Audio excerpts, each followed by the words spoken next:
and to the republic for which it stands, one nation, under God, indivisible, with liberty and justice for all.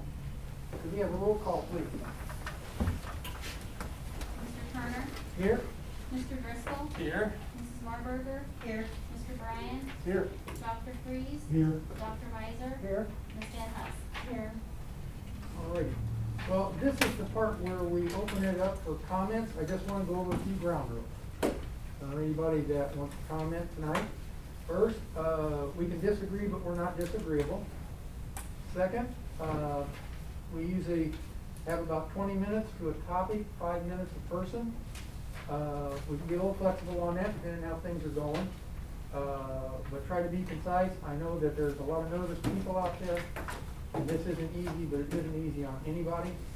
And they kind of say we're all in this together, but some of us are in this really deep. So, having said that, does anyone want to make a comment?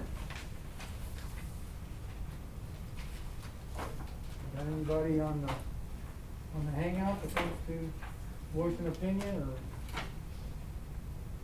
or ask a question or comment or war stories? Having no one, we'll move on to the consent agenda.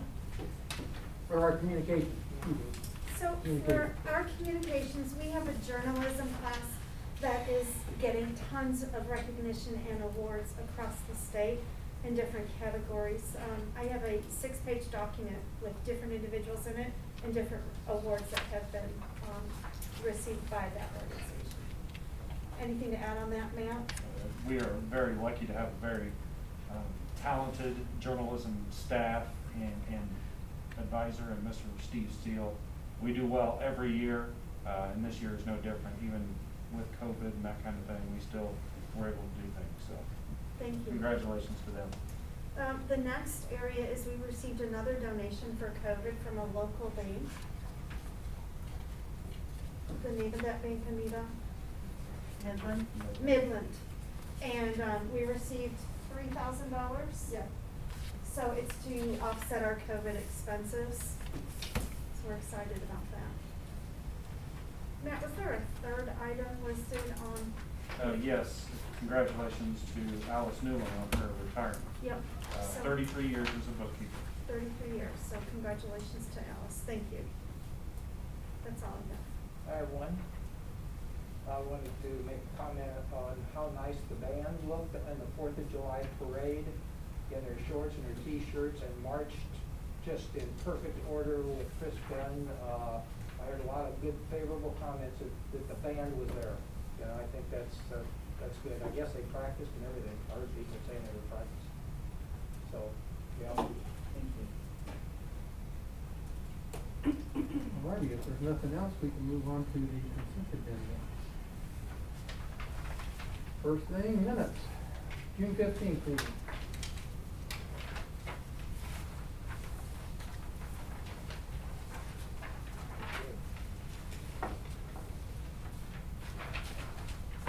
Anybody have any revisions or comments on the meeting notes? In looking at the donation from the First National Bank of Taylorville, I believe the donation was $3,500. The donation from the First National Bank of Taylorville last month, I believe it was a $3,500 donation. We'll just correct that in the minutes. And those are for COVID expenses. I just wanted to note one thing. We were doing our congratulations on all the retirees last time and those that got here. But I was just doing some looking at that. In that group, if you combined all their years of service, there was 207 years of service in that combined group of retirees. Yeah, That's pretty good. You know, another thing on that communications too, I think Adam Oaks, did he pay for the signs of all of the graduates? Started Yes. something, I think that that was really classy of him, and I really like to see it, and I think he suggested maybe that might be a good idea from now on. That's pretty nice that people have a sign with their names in different places in town, and you can see that they graduated this year. Yeah, Good. I forgot about Thank that. you, Ron. Yeah. The second item is a consideration of the closed sessions, Board of Education's for the last 6 months.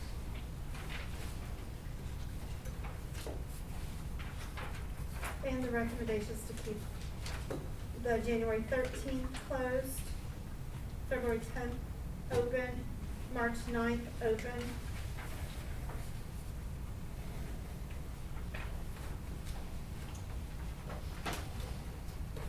Any comments or concerns? All righty.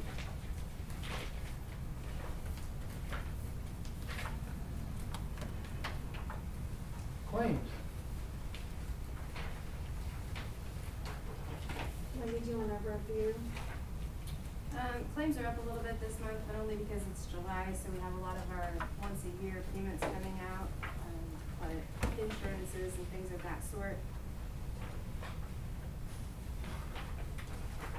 Did anyone look over claims? Does anyone have any questions on claims? Skyward was a big one. It was almost $50,000 this month, but like I say, it's once a year. Yeah. So, can we talk about the treasurer's report? Please. At the close of June, expenses are under budget, while revenue is on budget or slightly higher than expected. Education fund is at 87% for expenses and 98% for revenues at the end of the year. We received numerous revenues that we were not expecting until after June 30th, including private facility, orphanage claims, summer food service. The building fund is at 73% expenses and 105% revenue received. Transportation is at 99% expenses and 116% revenue. We received the majority of the state categorical payments expected, including 3 transportation payments for this year. We received EBF on time and also received our transition costs for the FACES program this week in the amount of $310,000. We are currently in the process of our audit right now, and it should be completed around the end of July. It looks like we're going to be up about $3 million from last year. So we're still in one categorical? I'm sorry. We're Yeah. still in one category? Yeah. Okay. It would much rather owe it to. Yes, than she just I had thought it was gonna be, yeah. Yeah. I agree. Was this just a quick question too, was this addendum sheet, Chris, was this for claims and treasurers, or was this for something you were going to report on later? Just for information. Just an informational document aside from the claims. On the, we talked about it earlier today, but, on the savings of the non-funding of the college tuition, Mm-hmm. I would agree to do that this first semester and the fall semester, but can we revisit that for the second semester? Mhm. And see if we should do that for the kids, if the money comes in like Mhm. it should. That would be my only concern, because we fought hard to get that program, we get the kids, so, thank you. And again, we are also going to work with Yeah, scholarship, you said no. just in case there are students that are in trouble. So the principal and the guidance counselors know that. Any other I see this, we had fought for years to be able to kids have basically 1 year of college under their belt if they did the junior, senior program. And we used to fund the tuition. This Mhm. fall semester we're not because of the COVID crisis and unsure on the money. But if it looks like, I'd like to revisit that and bring it back. I didn't want you to be confused. I saw Oh, your no, I eyes was were with kind you. of. No. Okay, I saw you looking, I didn't know if you knew for sure what it was, so. Yeah, and I guess, you know, the good news is that we're looking pretty good right now in balances, but it's just next year, we don't know what we're gonna get. I That's, think, you know, I think by And so I December like the we way you're might. thinking about that, you know, depending on where we're at, as we go down the line, we just have to adapt. Well, if we can do more, we can do more. Right. But that only makes sense. I just didn't want to anybody here get would lost. argue that. Nice work, guys. It's What, very good work. yeah, what you'll see on that, sheet that I put at your workspace today is just some cost saving measures tied to COVID. That we've been making these maneuvers ever since, the problems hit. And then we just basically summarized it for you today. It's been an ongoing conversation, but I think seeing it all together, you really see an impact. And what we're just trying to do is get ahead of the economic, slowdown. I mean, if they showed us just one transportation, that's we needed all the savings, so we had just one other thing, so. And we Yeah. were just lucky that we got that third one this year. We weren't really counting on that. So it's just, but we never know. It's a real crapshoot. I mean, you just It never always, know. it always has been, Sometimes you get one, sometimes you get two.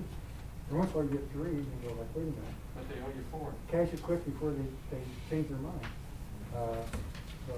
Very good. We're trying to keep everything afloat and just trim as we can to sustain programming. That was the goal. So a little bit here and there, but it certainly is added up. When you get close to $1 million in savings, that's significant. You know, whatever difference, a million here, a million there, pretty soon you talk about real money. Yeah. So, okay, personnel. So for personnel, we have 2 retirees, Sandy Williams, Secretary, Taylorville High School, 24 years, effective the end of this school year.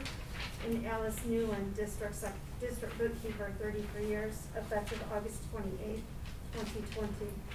Transfer Amber Thorpe from Taylorville High School Special Education to Memorial 3rd grade.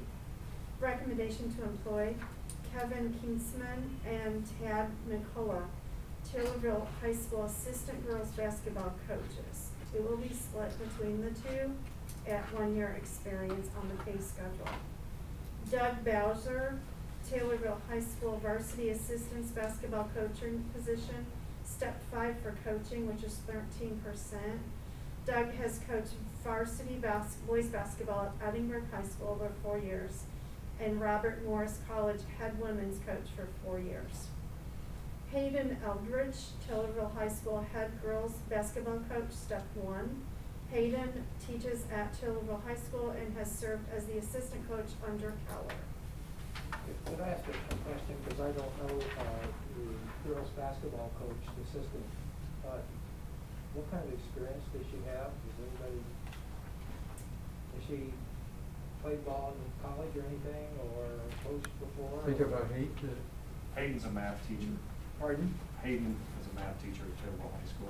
It's a male. It's a male. Oh, I'm sorry. He's been the assistant He's been the coach with assistant. Keller, though. How many seasons has he done that now? Three, Okay. maybe Yeah. 4.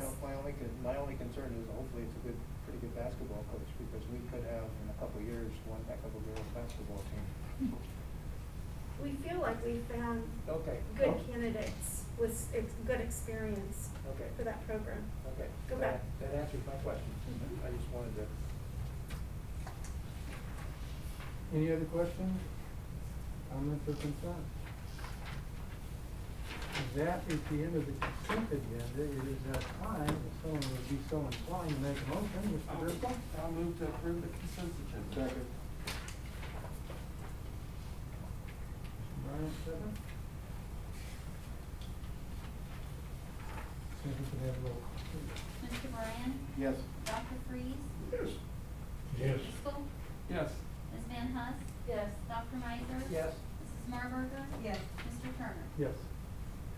That is 7-0. All right. Old business.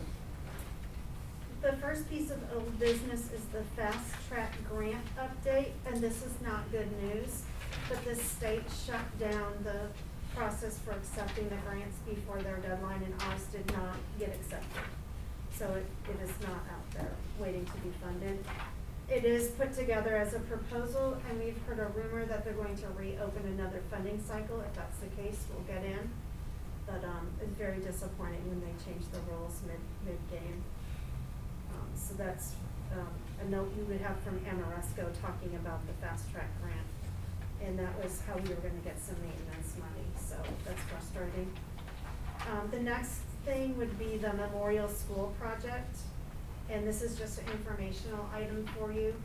But Amoresco has the project moving along. We expect to end on schedule unless the weather does something crazy.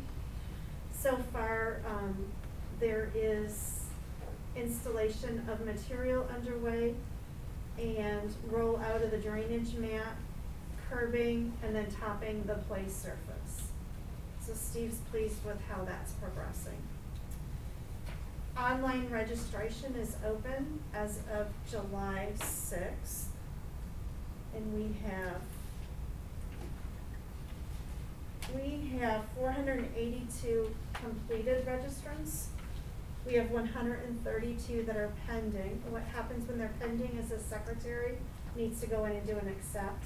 or an update to them. And then we have 1729 that we're still looking for. So our efforts to increase online registration are going to be extended. We got quite a few right out of the gate. I know the radio is doing a good job pushing that for us, and then it seems to have slowed down here a little bit. So hopefully we can get more families to register. We have the second reading and adoption of board policy and administrative procedures. And basically, these are boilerplate from IASB, and it's just to keep everything current. So for that, we'll want to do a roll call vote. Does anybody have any questions on that stack of policies and procedure processes, or any comments? No, it's a lot of reading. All right, if there are no questions or comments or concerns, I would entertain a motion to approve. Dr. Meiser? Trish? Second? And we'll need a roll call vote on that, please. Mr. Bryan? Yes. Dr. Freeze? Yes. Mr. Driscoll? Yes. Ms. Van Huss? Yes. Dr. Meiser? Yes. Mrs. Marburger? Yes. Mr. Turner? Yes. That's 7-0. And the next item is the public school calendar. And the governor has added a holiday this year for Election Day, so this calendar reflects that. And it basically adds a day on at the end of the year. This calendar will be a moving target this year as we see what unfolds with the pandemic. And right now, the state hasn't even updated the system to allow that, that holiday to be reflected appropriately within their system. We're just gonna keep hand notes on it. The other thing this does is it adjusts our school day to 5 hours. And the reason that we have done that has been recommended moving into this year so that we can run simultaneously in person and remote. And that it is a less of a risk environment for masks for kids. So normally we've got about 45 minutes more than that in our schedule. So this reduces the contact hour for kids that are on An hour and campus. 20 minutes, where they'll be able to deal, you Yes. guys will talk about this later in the presentation, Yeah. where they'll start to deal with the other things. But basically, what that does is it allows the classroom teacher to prepare and push out information and to teach within the classroom. And then there's some time to contact families and do grading and get materials back and forth. So it's basically a recommendation out of the regional office on how to proceed. Question?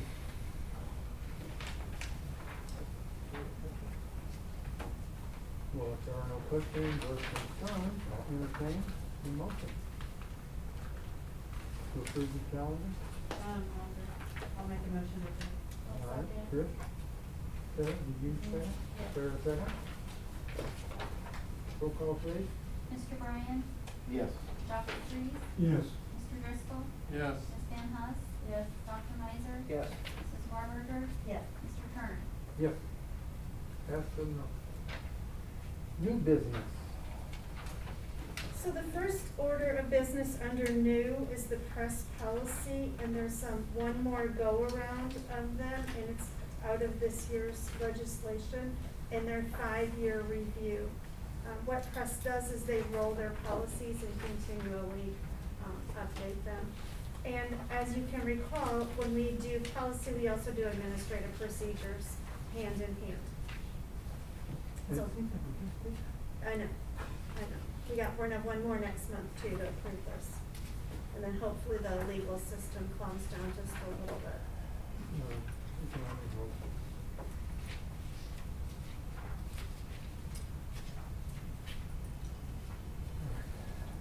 Item number 2, consideration of the. Okay, item number 2 is our transition into the 2020-21 school year plan in response to COVID. And so what you had in your packet were the pieces of guidance from the State Board of Education, from the Leak Law Firm. And then we have a plan that it's got some input from our DLT, our administrative team, our regional office, and some state board information. And what you will notice is right now the plan is 14 pages. It will continue to grow. This week, following the board meeting, we'll meet with the union and we'll meet back with the administrative team and then back with the union. So when this week ends, there'll be some more meat to the plan. But basically what the plan states is we're gonna go into the 3 different parts depending on what the outbreaks look like. So hopefully we're back to school with the guidelines in place from the health department. And those may change. Right now it's social distancing, it's sanitation, it's masks. If they change, then we'll reflect the practices. We do not have wiggle room, and we did a survey, and more than half of our families responded to the survey. We had 930 some respondents, and it asked what their preference was. And so we blended that into the work with our district leadership team to start the work here. But overwhelmingly, the results were, we'd like our kids back in school, and we'll honor the safety measures that are mandated by the state. And we have had a few phone calls and a few random letters from folks that have varying opinions on those guidelines. We are not at liberty to adjust the guidelines. There is a medical option, if a student gets a medical note because of a condition, and then we have a 504 plan drafted to monitor that. And then we also have a remote option for families that so choose, or children that have to be because of their health or because of who they live with, that have to be isolated. But as far as employees are expected to attend work, and then they're expected to follow the guidelines of social distancing and sanitation and masks. We recently ordered some more equipment and product, and it puts an application to protect the environment. So Steve Walters has been working with TME on that, and also the nurses. And we've got thermometers, so we've got some measures that are embedded in this plan that deal with that safety. I've asked Anita if she could share with us tonight. There are several things that we want to get clear on for the community, and it's homeschooling versus remote. And so she's prepared tonight to give you a synopsis of what that looks like, and then we're going to have a bullet point and have it out in our web too. Okay. Can you hear me? Mm-hmm. Okay. A lot of people are misunderstanding what homeschooling is opposed to remote learning. I don't know the best place to stand. But homeschooling is when you totally withdraw from the curriculum and the school. So you don't register, and you don't follow any of the school guidelines, and you don't get teacher contact and the curriculum. Remote learning, well, there's 2 phases to that. Sorry. We were in emergency remote learning from about March 16th to the end of the year. I think the teachers did a wonderful job jumping on that, and we had some successes and we had some struggles. So when you transition from emergency learning to remote learning, the state guideline tells us it has to be 5 hours. So if you're opting for remote learning for a medical condition or whatever, the principals, you'll have to go ahead and register online and then contact the principals, and then it'll be a case-by-case basis. Dr. Doherty mentioned a few things there. So it's going to be a little more intense than it was in April and May, simply because we're going to push in new materials. It's not just going to be a review. It will be about 5 hours a day. Now that doesn't mean you're on the computer 5 hours a day. That just means the work will kind of attribute to a natural school day. So there's a lot of things to prepare for that. We do have a bulleted list. We'll have to do attendance. That comes from the state, whether it be a check-in every hour for each subject in junior high and high school, and once or twice a day for elementary. While you're on that, will that count for our attendance? Yes. Okay, Yeah. good, go ahead. That's a great question. Yeah, Yeah, yeah, go ahead. it was, Mhm. and they honestly don't have all those attendance rules out there yet. As you know, that was a big component of our designations, and now we worked really hard on that last year and really got that up, and so now they're gonna have to come up with another plan. So there's a lot of moving parts on this, but what we do know from the state is remote learning is going to be, it's gonna be much more involved than it was in the spring. There's gonna be grades,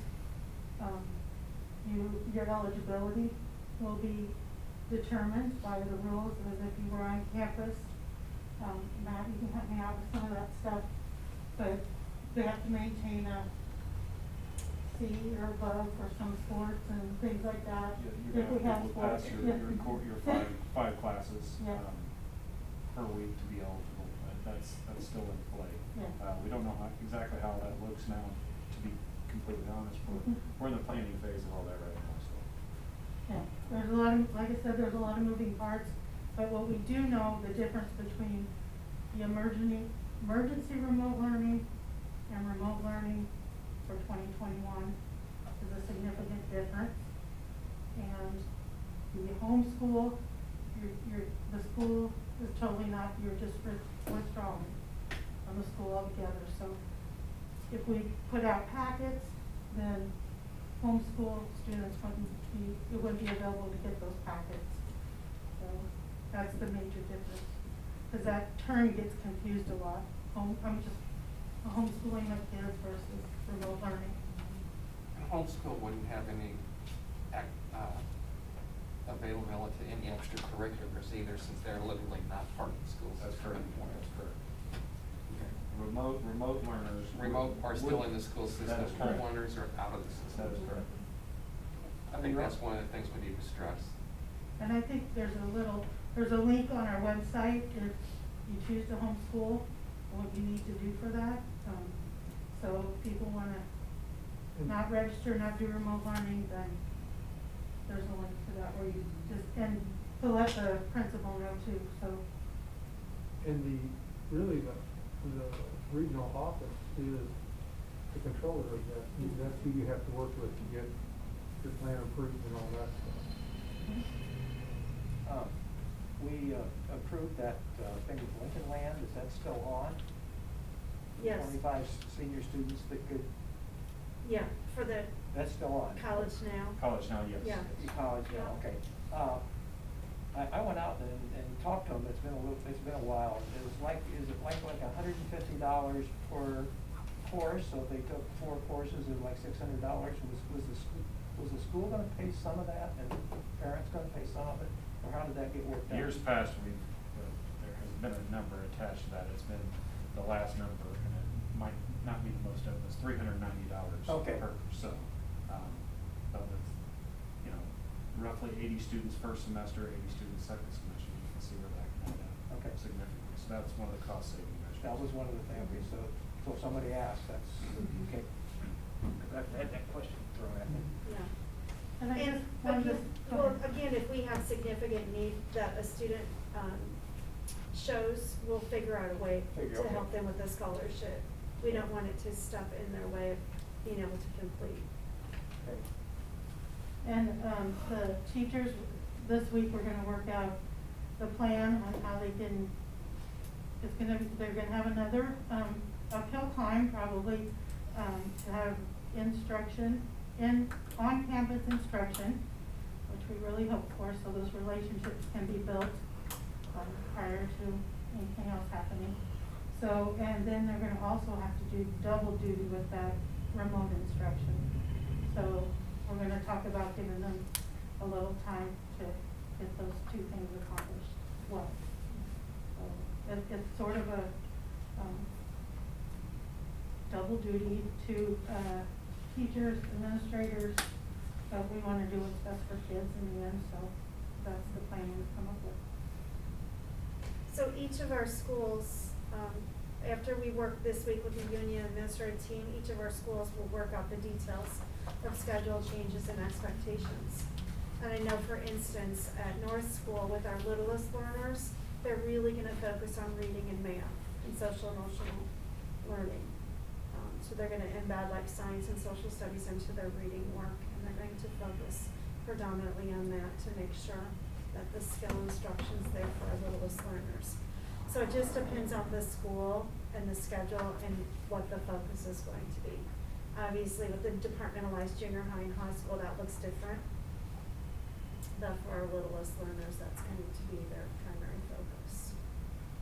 And we're working out details on cleaning products and lunch and those types of things. We do have some picnic tables ordered or to add some outdoor dining, because I know one of the biggest things we can do is fresh air. So those different protocols on cleaning and small groups and fresh air, and just trying to keep kids as healthy as possible and staff. I've heard some comments about Vision Wave that some parents are concerned because they're not under probably the same guidelines as we might be, and that might be more interested in coming to the public school as opposed to going to Vision Wave. I've heard some comments out in the community about it. I don't know if that would come to fruition or not, but I understand that they probably are not. Am I correct in saying that? Well, it seemed like when the governor had his decrees, it covered all schools, public and parochial. So they might have to follow the same guidelines. So maybe I got some bad information. Well, and people, are really questioning the basics, so. I think one of the things that's interesting about this, and all of you that deal with contracts realize that, language is so interesting, because if it says you will, you will. If it says you shall, you shall. If it says you should, or recommended, you got wiggle room, and I think that's where everybody's looking at, where's my wiggle at? And, so I think everybody is looking at this. One of the things that I like is that all the meetings that the superintendent and our staff have been going to have involved other school districts and other people in the region, and that has given us a broader outlook. And we realize we don't have to reinvent the wheel. We can just steal a little bit here, a little bit there, make it a little bit better. And the teams have worked really, really well together. It's been amazing. So regarding the transitioning plan, I'm going to ask the Board of Education if you could approve the transitioning plan. Know that the state has given statutory authority to the superintendent to draft it, to amend it, and to implement it. And know that it will be amended and it will be implemented, but I would feel better for my administrative team if we had board support moving forward. I'll make the point, I read that over several times. I will make a motion. Dr. Meiser, first motion. Second.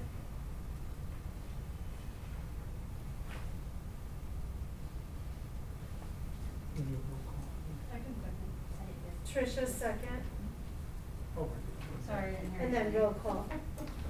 Mr. Bryan? Yes. Dr. Freeze? Yes. Mr. Driscoll? Yes. Ms. Van Huss? Yes. Dr. Meiser? Yes. Mrs. Marberger? Yes. Mr. Turner? Yes. Thanks, everybody. Do you have anything to say for anything? Well, I'm just gonna say something. We talk about how we talk about face coverings here. I've got a June 25th update here that said, hey, yeah, these shields, they're fine. They're just no problem, not a problem at all. June 30th, no shields.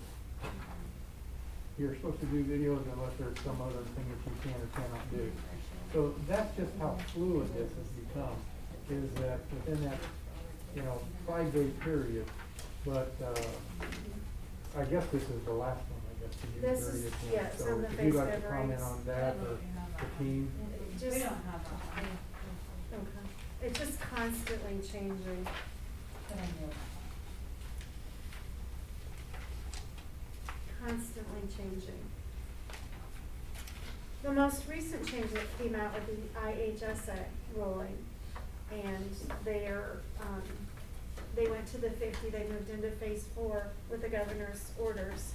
So you can have 50 in a group, including coaches and kids, so we've done that.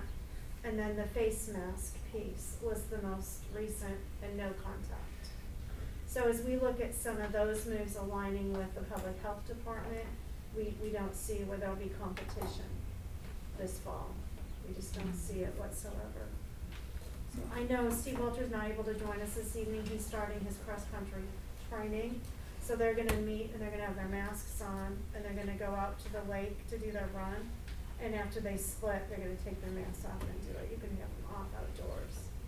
No official word from the IHSA on that. I expect something later this month, something a little bit more concrete.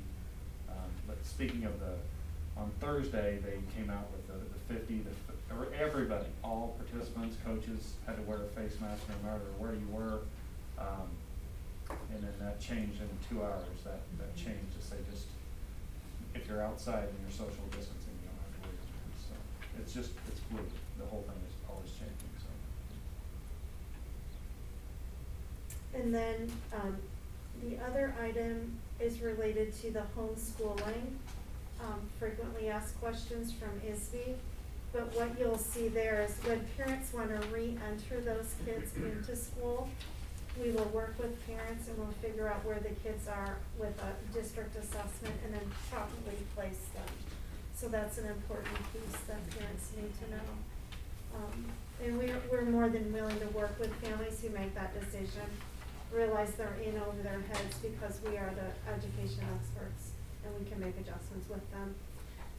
The ROE said really once they start the year in that status, we can honor it, and they could be a homeschool student the entire year. But we, because of the pandemic and because we run education for the community, we will absolutely review them case by case and get kids where they need to be and support to the families. So, and as Anita said, that's on the website, the homeschooling piece and the registration piece. So hopefully we can help people through that.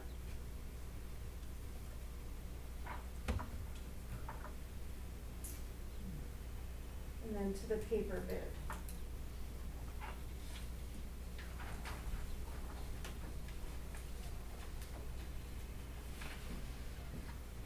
Do you want to say anything about the paper bid? We just went with the lowest bid. Paper. Move to approve the bid. Second.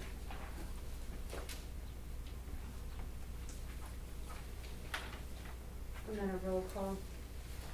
Mr. Bryan? Yes. Dr. Freeze? Yes. Mr. Driscoll? Yes. Ms. Van Huss? Yes. Dr. Miser? Yes. Mrs. Marburger? Yes. Mr. Turner? Yes. All right, that's been zero. And the next bid, Same story. Unless Anita might want to explain about the online part. The My Math series, you'll see a little increase there because last year we didn't do the online version of the math. But this year we felt it, probably pretty important that we include that if we need to, go remote. And we didn't have access to send home their textbooks or workbooks. So everything would be online should we need to do that. Last year they did not do that. and this is K We got through- it pretty, this is K through, I think on here's K through 4. Mm-hmm. Okay. So, the online, whether we're using the Apples or the Chromes, no problem. There's a couple of things we need to talk to them about. Hopefully we get back and we can look at the Chromebooks. There's a couple of things that might not talk to each other, but these geniuses can try and figure it out.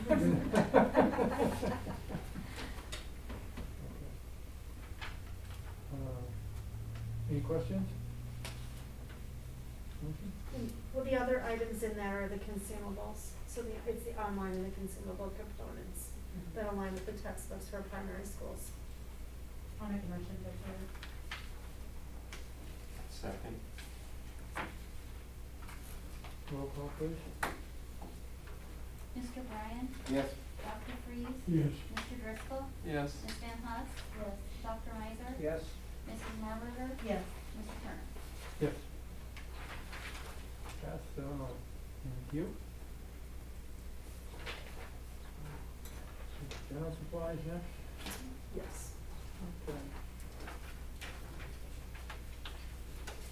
So the general supply bid is the same as the last two, and it's just common office school items. And it's done on an annual basis. Were things just more expensive this year, or did we have to buy more just because of the cycle? Just the cycle. Okay. So I see it was up 60%. Yeah. Just the Yeah, cycle. it was down last year, I think. I know some years, like, Yeah, it's like a it 3-year thing, fluctuated. so it just kind of moves around, so The you way we- average them, it's The pretty way we close. figured it this year too, since we didn't have anybody in because of the COVID, Uh-huh. I took and I averaged the last 3 years for the supply, and that's the numbers that we went with because of the Okay. fluctuation. I figured that was about the best way we could come up to get And it. usually when you see a high one year, the next year you see a And low one. it does, goes up and down. Yeah. I'll move to approve. Second. Second. Trish? Mr. Bryan? Yes. Dr. Freeze? Yes. Mr. Driscoll? Yes. Ms. Van Huss? Yes. Dr. Miser? Yes. Mrs. Marburger? Yes. Mr. Turner? Yes. Pass,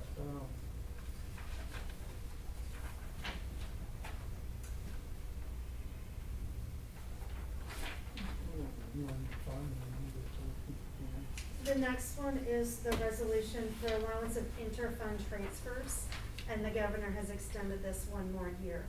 So that way we can do transfers at the district office. So there's a resolution. I'll make a motion to approve that resolution. I'll second.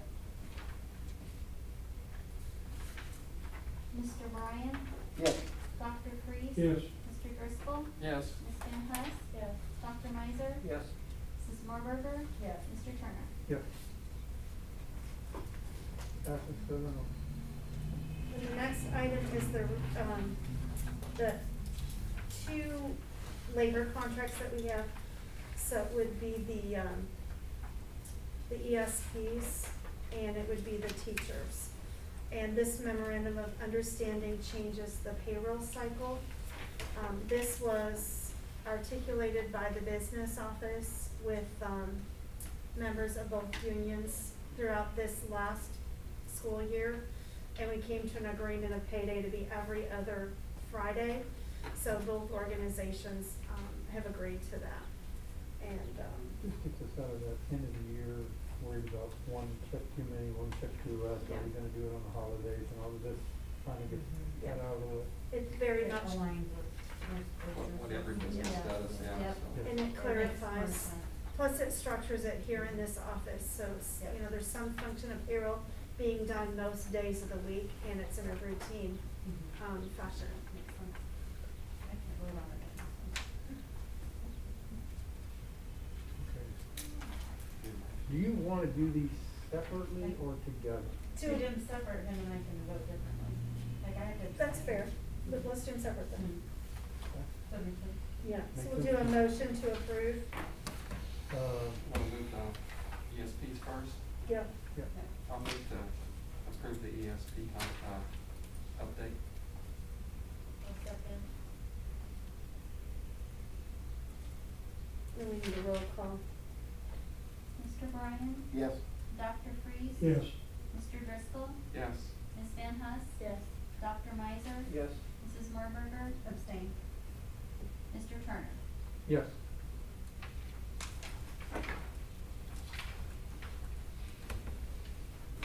And then a motion to approve the TEA, MOU. I so move. I'll second. Sure. Mr. Bryan? Got that? Abstain. Dr. Freeze? Yes. Mr. Driscoll? Yes. Ms. Van Huss? Yes. Dr. Miser? Yes. Mrs. Marburger? Yes. Mr. Turner? Abstain.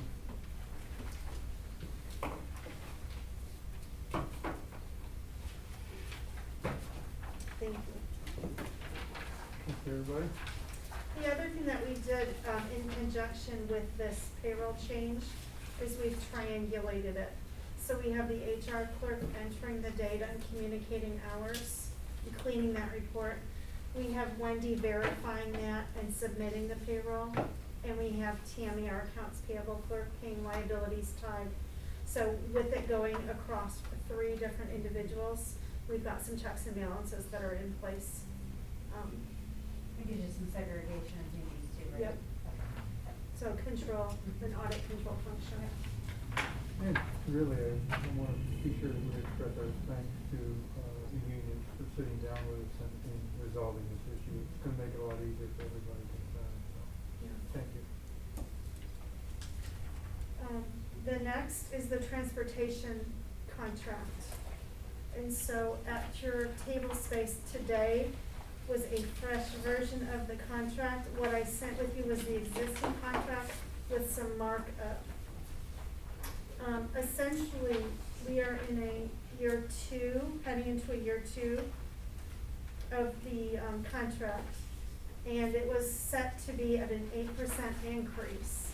So I started negotiations with these, with the company. I thought it was a month. I looked back at my notes. It's April 4th.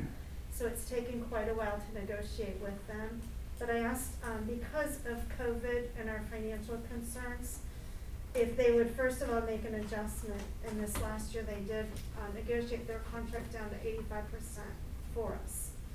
The next thing that we asked them to do was to take a look at this 8% increase over the next 2 years. And they have agreed to pull it down to 4% over the next 2 years. And then what we've done is we've extended the contract 2 years beyond that. And with that, we've asked for a floor of 2%, which is generally CPI, and a ceiling of 4%. And when we get closer to that economic time, we will review that with them to set the amount that the service will be in play. In order to do that, they had to relax on language about the age of the vehicles. So they've agreed to keep the fleet under 12 years, and their replacement cycle is going to be half of what they expected. But it is a difference of $54,000 these next 2 years. So just the age of the fleet was the only thing we had to give up. Very good. And then the extension. Yeah. Yeah. Very good. I just, and again, I want to point out, you know, this started in April. So this work has been going on since April, you know, we see a lot of things where people have been absent without leave, and it's far from true. You know, a lot of work going on here with the leadership development team and the admin teams on a daily basis that people normally don't see. But this is phenomenal to get this reduction and this cooperation in this time. So I want to thank everybody, TND. She did 99%. Well, it's basically the cost of a teacher each of those years, and that's significant to what we're going through, so. These are big things that I'm pleased have with happened. working with us, thank you. So we need we will need a motion to approve. I'll make a motion to. Oh, that you would. I'll second. Babies. Ron, second. And then a roll call. Mr. Bryan? Yes. Dr. Cleese? Yes. Mr. Driscoll? Yes. Ms. Van Huss? Yes. Dr. Meiser? Yes. Mrs. Norberger? Yes. Mr. Turner? Yes. Passes 7-0, and nice work, everybody, and the admin team on that. I think, you know, the board thanks Durham also, I would think, too. Yes, I mean, Let they, them know that we're for really them, appreciative they didn't of the have to work do with us. that, but they worked well with us, and I think that just shows again that relationship that's been built with each Over the contract and years. stuff. And so everybody's really jumped in and tried to help out. And of course, that's kind of a mid-Illinois way of doing business. So there you go. So this next area is just the IHSA Phase 4 Return to Play Plan, and I just copied that for you. This is being enacted in our schools, but essentially what has to happen when kids show up is they have to do the checklist, and they have to be screened, and then there are safety protocols in place. So our administrative team worked with our athletic directors, and then we've got forms and this is what's going on out in the field. Kids are happy to be sweating, I know that, and I know, there's a lot of eagerness to move forward, but obviously we talked about that, you know, there's a roadblock in the way with the health department, so they're doing what they can, given the circumstances.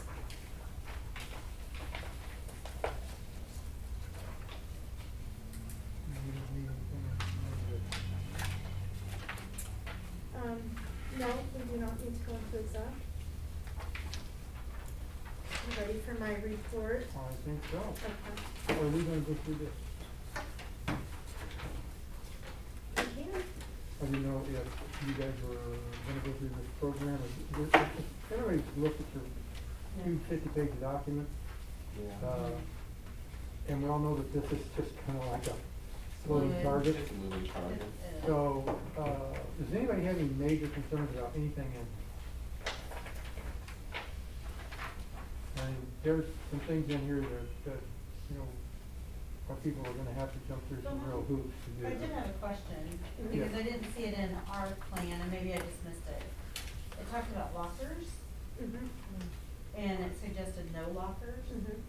And I know you guys are still working on things, so but I didn't see it in this plan other than the PE lockers. Yeah, it'll be getting in there. Okay. That's one of the things the principals are starting to work through. Okay. And the lockers are in too close proximity to one another to utilize them. I In the know that's standard gonna way. be rough for the administration, so Yeah. Well, I'll and be here's. thinking about it. ISB actually recommends, or the governor's plan There's no lockers. Yeah. was recommended book bags, and Dr. Gordon, I can't remember if that was ISB's We just went recommendation. through We just went through that, right? You got rid of them? We just got rid of them 2 years ago, and now they're back. Now They're back. Yeah.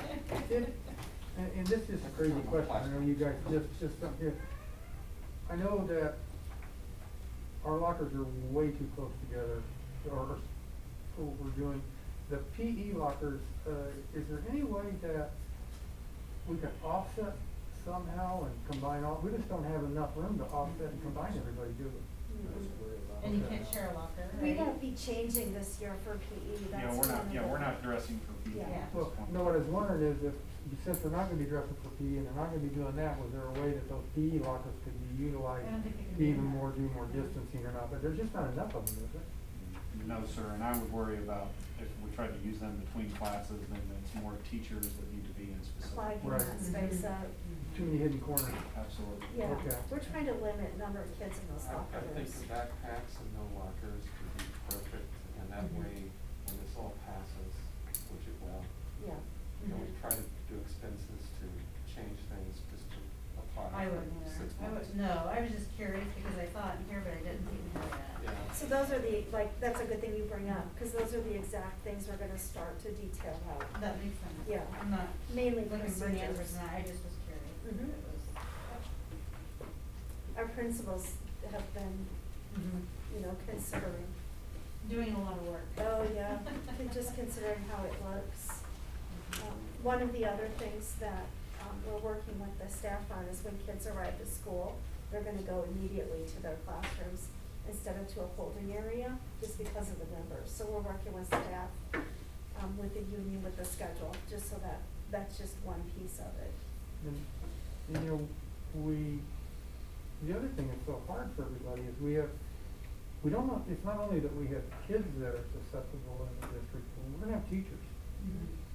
You start going down through that list of complications, ages and asthmas and all these other things, so this is monumental work, and I really don't know how you guys are doing it, but I'm glad you are.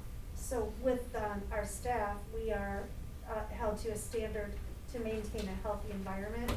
So we have a Google form that we created where they can self-certify on a daily basis, and we'll database that and monitor for symptoms.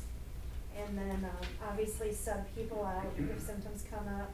There's a new law where they get 14 COVID days, and that's on top of their sick bank in case they have an exposure or in case they have an illness. They have to quarantine, or if they need medical treatment, so we'll work with staff on that. There's a lot of HR rules that are shifting because of this.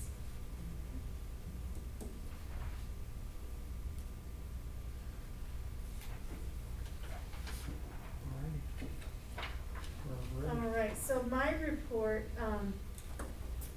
let's see, basically what we're looking at is learning over logistics. So we know that there'll be a lot of logistical things that we're working through, so we'll help parents with that. There's been an unemployment change that's significant to the business office. Effective March through December, seasonal employees are now eligible for unemployment at a 50% chargeback rate to the district. So in our district, that would be anybody who works just the school year. So we've been busy at the business office processing those claims. The interesting thing is, it's not only an unfunded mandate, but it's an unfunded mandate that's retro back to last March. So they do, I mean, they do things, you know, I'm glad that they are extending benefits to people during a pandemic that really need it. But as far as planning from a business standpoint, it's hard to plan when those kind of things come at you. Obviously for fiscal year 21, we will do an increase in the budget, to counter that. And right now the last through December, so we'll have, you know, July 1st through December in this fiscal year that we know about. Whether they added on next year or not, we're not sure. In our district office, the audit is underway. We had them clear out so we could conduct business today, but they've been in here.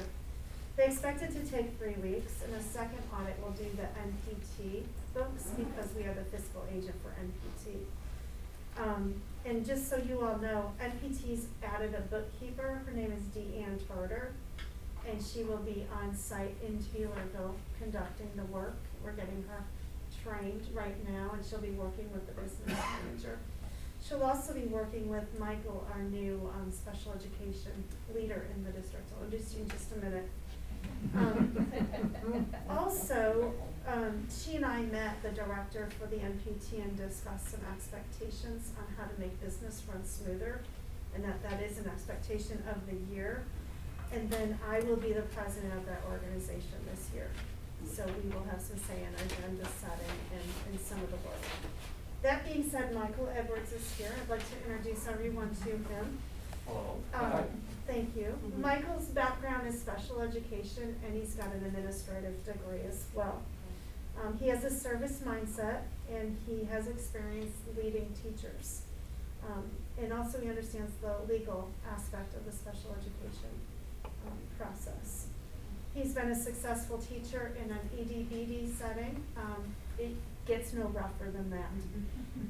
That's all I can tell you. His focus here will be to work with administrators and staff to establish our multi-tiered system of support. He will effectively improve supports for students as he coordinates our district program, and then he will be our main liaison to the Special Education Cooperative. Michael? Thank you. I look forward to it. I look forward to working with all of you, and I think it's going to be a great year. We get to stay in school. Thank you. We're real pleased to have you. Thank you. Moving along, our unit office is on schedule to move. I was over this morning and got an update from Stephen Walters and Ben Morrison. So they've got the new panel in there for electrical. They're redoing the lights to reduce electrical pull, and they're installing the chilling units up and down.